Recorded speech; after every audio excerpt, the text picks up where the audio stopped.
Shalom, Om Swastiastu, Namo Buddhaya, Salam Kebajikan Rahayu. Tabi pun. Bapak Ibu guru hebat, salam dan bahagia. Perkenalkan, saya Ketujuh Astuti, calon guru penggerak angkatan 9 dari Kota Metro. Bapak Ibu, kali ini saya tidak sendiri, saya bersama rekan guru saya yang sangat hebat, yaitu Ibu Nata Lucia Eka sebagai guru biologi. Nah, Bapak Ibu, kali ini kami akan melakukan rangkaian dari supervisi akademik, yaitu pra-observasi. Selamat pagi Bu Eka. Selamat pagi Bu Ketua. Bagaimana kabarnya hari ini Bu? Puji Tuhan, sangat baik sekali. Alhamdulillah, puji syukur ya Bu ya. Baiklah Bu Eka, nah kali ini saya akan melakukan pra-observasi Bu sebagai langkah awal dalam supervisi akademik. Nah, saya yakin Bu Eka pasti tahu tujuan dari pra-observasi itu sendiri untuk mengetahui bagaimana rencana guru dalam pengembangan proses pembelajaran agar tujuan pembelajaran tercapai dengan baik ya Bu Eka. Jadi ada beberapa pertanyaan dari saya Bu. Yang pertama Bu, kira-kira nanti saat saya akan melakukan observasi, tujuan pembelajaran yang ingin dicapai apa ya Bu Eka? Nanti Bu Ketua bisa melihat teman observasi kelas 11 IPA. Untuk materi biologi kami sudah masuk ke materi sistem pencernaan.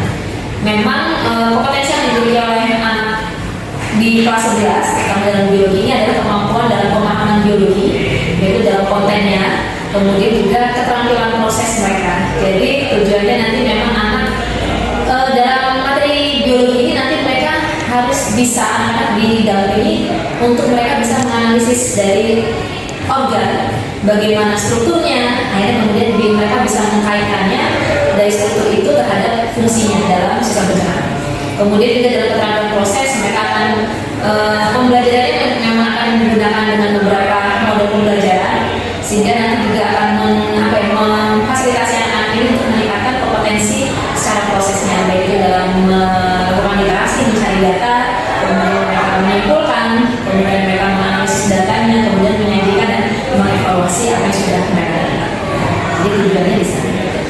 Baik, tujuannya itu menganalisis organ Ya, jadi mereka nanti sistem pencernaan, jadi anak-anak harus tahu dulu organnya itu bagaimana sih, strukturnya bagaimana. Kalau nanti mereka sudah tahu strukturnya, maka mereka akan menganalisis, oh strukturnya seperti ini, itu berarti mereka punya fungsinya untuk ini, dan mereka akan menganalisis bagaimana proses yang terjadi di dalamnya. Bagus sekali ya Bu ya. Jadi di sini ada tujuan pembelajaran terkait keterampilan proses, pengetahuan juga, sudah luar biasa sekali. Kalau area pengembangan yang ingin dicapai apa Bu? Area pengembangannya tadi dimana ya, apa namanya, ya tadi pengetahuannya dan keterampilan prosesnya. Jadi mereka dapat semua di sana. Karena memang pembelajaran kita harus holistik. Jadi anak-anak memiliki pengalaman yang bermakna. Jadi di sini guru hanya berperan sebagai pendamping, ya, kemudian sebagai pembimbing untuk mengarahkan mereka, dan nanti guru juga tetap membantu mereka mencari informasi-informasi supaya informasi yang mereka dapatkan juga baik, gitu. Karena anak-anak mencari informasi masih suka asal ya, apa tidak, literasinya masih kurang tinggi kan. Jadi nanti kita membantu literasi mana yang mereka bisa pakai. Jadi kita hanya membantu mengarahkan, nanti mereka yang mencari tahu dan mengolah data yang mereka terima. Luar biasa sekali Bu Eka. Jadi area pengembangannya holistik ya. Ya, betul. Karena guru hanya memfasilitasi dan peserta didik yang mengembangkan. Ya, jadi memang nanti model yang digunakan mungkin seperti inquiry atau discovery, kemudian problem based learning untuk mereka. Tadi dijelaskan oleh Bu Eka, berarti modelnya inquiry. Ya, inquiry, ya biasanya kami menggunakan inquiry atau discovery, kemudian problem based learning gitu, problem Cina. Bagaimana rancangan kegiatan dalam model yang digunakan itu gimana? Ya, kalau untuk awal memang kemarin kita mesti refleksi ya, untuk pertemuan sebelumnya kita refleksi dari materi yang sebelumnya untuk menggali pengetahuan awal mereka, kemudian ada pengantar sedikit tentang proses pencernaan, kemudian ada pertanyaan pemantik, mereka ditampilkan identifikasi, menyebutkan yang organ-organ mereka sudah tahu menyebutkannya, hanya dulu kan memang di fase sebelumnya di kelas di SMP atau SD mereka sudah belajar, tapi kan belum secara detail. Nah di sini nanti mereka benar-benar mereka akan menganalisa struktur itu bagaimana, jadi mereka mencari sumber belajarnya tadi, gambarnya memang lebih detail dari apa namanya pembelajaran sebelumnya gitu. Jadi mereka mencari gambar, kemudian nanti apa ya, mereka literasi menentukan sendiri organ ini seperti apa, strukturnya bagaimana, kemudian mereka menjelaskan nanti mempresentasikannya dengan teman-teman yang lain. Dan kemarin sebenarnya sudah dibentuk kelompoknya dan anak-anak sudah berdasarkan kesepakatan kita anak-anak membentuk kelompok, mereka membentuk kelompok sendiri dan mereka sudah bertanggung jawab menentukan kelompoknya siapapun dan mereka sudah menerima dan apa namanya, penentuan organnya pun tidak semuanya kelompok itu membahas atau mencari info tentang organ tersebut. Jadi nanti mereka saling bertukar informasi, kemudian mereka akan presentasi. Sangat luar biasa sekali ya, ternyata strategi pembelajarannya sudah saya lihat secara garis besar sudah sesuai dengan simpatnya, makanya. Jadi nanti ya kita memberikan mantiknya ya, dia akan menentukan sendiri. Ya, jadi mereka mencari, kemudian menganalisis, mengumpulkan data, kemudian nanti mereka akan mempresentasikan data, mengkomunikasikan data tersebut, kemudian nanti ada teman yang saling menanggapi. Jadi media yang digunakan apakah hanya gambar saja? Tidak. Kalau medianya ya, medianya nanti mereka membuat sendiri. Jadi mereka ada yang kemarin sih sudah ada yang merancang, mereka akan membuat seperti ada yang buat 3D misalnya organnya mulut, jadi mereka bikin mulut yang ada gigi yang bentuknya 3 dimensi tapi ditempel benda yang mirip dengan gigi atau seperti itu. Ada yang kemarin mau membuat dengan media pop up yang buku ya, kemudian ada yang seperti ditempel di karton tapi dilipat juga, jadi ada beberapa gambar itu mereka sudah memilih seperti itu. Jadi tergantung kreativitas dari anak-anak untuk media mereka. Berarti sudah hampir produk yang dibuat saja sudah berdiferensiasi ya? Iya betul. Dan apa namanya? Ya, beda-beda ya sesuai dengan kesepakatan kelompok mereka mau buat apa dan mereka mampunya seperti apa. Nah, Bu Eka, saya mungkin menanyakan kembali kira-kira nanti setelah kita lakukan observasi ini yang bisa saya lakukan ini kapan kira-kira? Kalau untuk materi ini sepertinya bisa di kelas 11 IPA 1 ya, yang memang sudah lebih ini kemarin pertemuannya karena memang kemarin kelas 11 IPA 2 jadwalnya begini, jadi bisa mulai di 11 IPA 1 itu di hari Rabu ya kalau tidak salah, Rabu ya, Rabu itu mulai jam setelah istirahat pertama. Rabu ya Bu ya, mungkin nanti hari Rabu saya minta waktunya untuk melakukan observasi kegiatan observasi akademik ini. Untuk selanjutnya Bu, kira-kira dari percakapan kita kali ini apa yang didapatkan Bu? Ya, ini adalah merancang pembelajaran yang kita harus benar-benar tahu ya kondisi kelas dan kemudian karakter anak itu di sana bagaimana, kemudian kemampuannya seperti apa. Jadi memang kadang saya apa ya, kalau kita mau persiapan pembelajaran itu memang setiap kelas nggak bisa sama atau setiap tahun tingkatannya juga akan berbeda. Jadi tahun ini mungkin saya akan mengajar dengan media atau model seperti ini, tapi di tahun berikutnya mungkin saya juga akan mengganti itu karena disesuaikan dengan kondisi anak tadi. Dan kebetulan memang di kelas 11 IPA ini saya pikir mereka punya minat belajar yang hampir sama ya, minat belajarnya baik, kemudian kemampuannya juga hampir sama nih rata gitu, jadi minat belajarnya lebih baik. Jadi saya merancang pembelajarannya memang berbeda dengan peminatan yang di kelas UPS misalnya ya, karena memang kondisi kelas itu memang berbeda. Jadi memang harus dipersiapkan sesuai dengan karakteristik anak dan kondisi kelas. Luar biasa sekali ya. Jadi percakapan dengan Bu Eka, saya lihat Bu Eka ini sudah memiliki potensi yang sangat luar biasa dalam memahami karakteristik peserta didik dan bagaimana mengaplikasikan sesuai dengan karakteristik peserta didik. Masih terus belajar sih betul, karena pasti karakter anak itu pasti akan berbeda-beda terus ya setiap tahunnya gitu. Saya juga banyak belajar dari guru-guru yang di luar yang luar biasa sebagai inspirasi. Saya pikir itu dia sama. Itu salah satu luar biasa juga dari kita. Kita sama-sama berproses ya Bu Eka ya. Terima kasih Bu Eka atas kesempatannya. Sama itu. Jadi nanti mungkin hari Rabu saya akan melakukan observasi. Setelah observasi nanti ada kegiatan selanjutnya di akhir yaitu pasca observasi untuk mengamati bagaimana hasil dari proses pembelajaran dari Bu Eka sendiri. Mungkin nanti didampingi juga oleh pengajar praktik. Jadi saya minta waktunya kembali dengan Bu Eka. Terima kasih atas kesempatannya. Semoga nanti hasil rancangan ini sesuai dengan proses pembelajaran yang dilakukan. Gitu. Terima kasih. Terima kasih.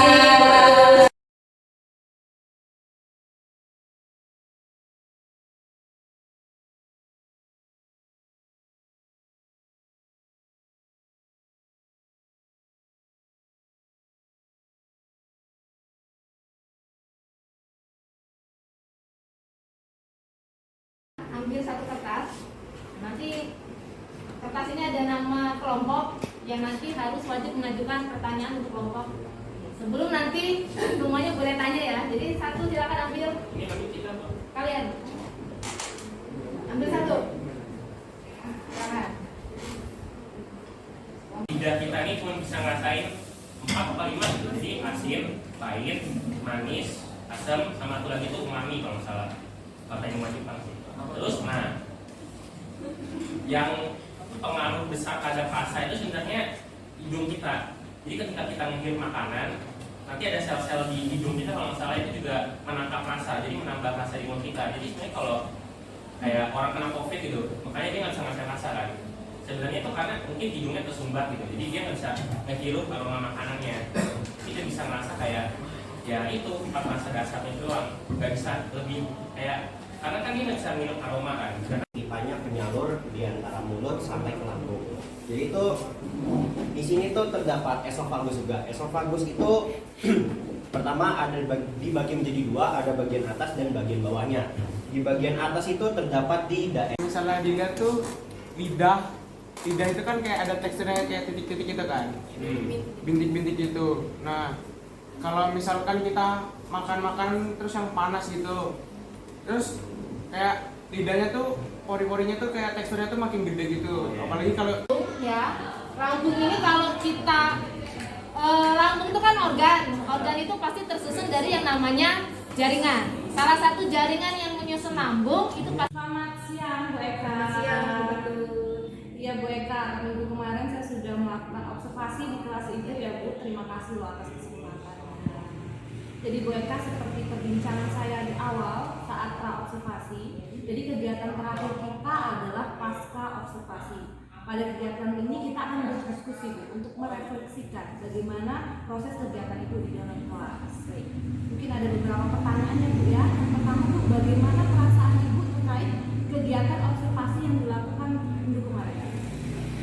Mungkin awalnya saya deg-degan ya Bu Ketut ya, karena kita kan jarang tuh kita observasi sama teman sejawat yang jadi kemarin Bu Ketut mau masuk ke kelas saya agak deg-degan juga sebenarnya karena kita jarang ya mengajar di kelas kemudian ada artinya juga sebenarnya saya merasa senang juga gitu kayak artinya nanti ketika Bu Ketut melihat bagaimana proses pembelajaran, kalau memang ada sesuatu yang kurang dalam pembelajaran saya mungkin Bu Ketut bisa membantu untuk menilai, memberikan penilaian atau memberikan masukan terhadap proses pembelajaran saya. Jadi ada deg-degan dan senang juga. Deg-degan dan senang ya Bu. Dari pengalaman saya sudah bagus. Tadi itu saya banyak belajar. Terima kasih Bu. Dari Bu Eka bisa diceritakan kembali Bu terkait area pengembangan yang dilakukan di dalam kelas Bu kemarin itu seperti apa? Ya, untuk dalam pembelajaran ini sebenarnya saya lebih menekankan ke proses pembelajarannya Bu Ketut, jadi bukan di hasil pembelajarannya saja, tapi saya lebih menekankan di proses pembelajaran. Artinya benar-benar anak dilibatkan sehingga di sana nanti tumbuh rasa ingin tahu mereka, kemudian kemampuan berpikir kritisnya, kreativitasnya, kemudian mereka dalam mencari literasi. Jadi saya di sana benar-benar tugas saya yang mendampingi mereka. Jadi saya mengembangkan bagaimana kolaborasi mereka dalam kelompok, ya kerjasama mereka, kreativitas mereka, kemudian kemampuan berpikir kritisnya seperti itu. Lalu Bu Eka, langkah-langkah atau tahapan yang sudah dilakukan di dalam kelas apa saja? Ya karena kita menggunakan discovery learning yang kemarin berikut ya, jadi saya melakukan urutannya ya seperti sintaknya tersebut ya. Jadi kita memberikan stimulus dulu, kemudian nanti anak-anak dibagi dalam kelompok, kemudian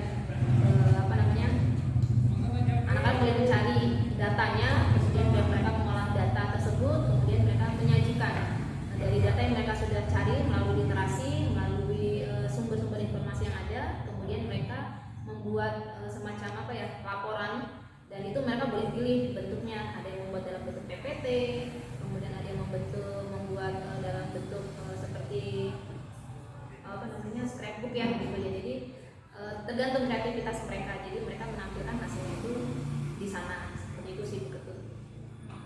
Menurut Ibu sendiri Bu, area pengembangan yang sudah dilakukan ini apakah sudah sesuai dengan rencana yang Ibu buat?